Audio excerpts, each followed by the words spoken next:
Hi friends, இன்னைக்கு நம்ம கோவை சமையலில் மஷ்ரூம் பிரியாணி எப்படி பண்ணலாங்கிறத பார்க்கலாம் வாங்க.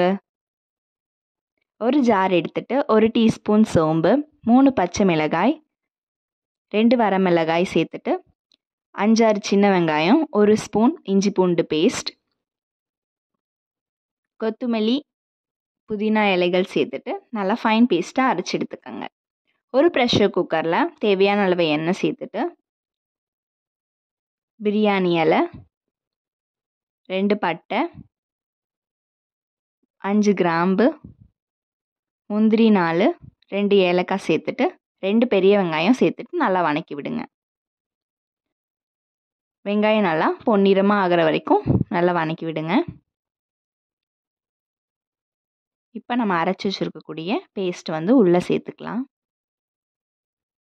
சேர்த்துட்டு நல்லா பச்சை வாசனை போகிற வரைக்கும் நல்லா வதக்கி விடுங்க. பச்சை வாசனை போனதுக்கப்புறம் 3 தக்காளி அரைச்சி உள்ளே சேர்த்துக்கோங்க. இப்போ நல்லா வதக்கி விடுங்க. தேவையான அளவு உப்பு சேர்த்துக்கலாம். 1 டீஸ்பூன் மிளகாய்த்தூள்,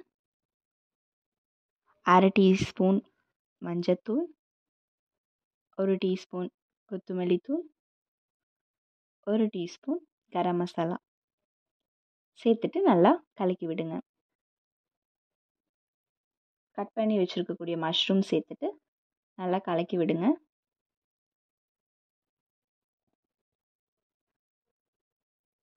கொஞ்சம் தயிர் சேர்த்துட்டு நல்லா வதக்கி விடுங்க. புதினா இலைகள் கொஞ்சம் சேர்த்துட்டு கலக்கி விடுங்க. நல்லா 2 டம்ளர் அரிசி சேர்த்துட்டு நல்லா அரிசியும் மசாலாவும் ஆட் ஆகிற மாதிரி நல்லா கலக்கி விடுங்க. 2 டம்ளர் அரிசிக்கு 4 டம்ளர் தண்ணி சேர்த்துக்கலாம்.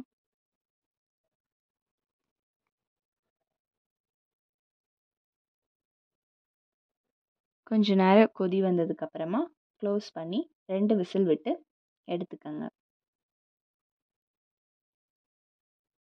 அவ்வளோதான், ரெடி ஆயிடுச்சு மஷ்ரூம் பிரியாணி. இந்த வீடியோ உங்களுக்கு பிடிச்சிருந்தா லைக் பண்ணுங்கள், ஷேர் பண்ணுங்கள், கமெண்ட் பண்ணுங்கள்.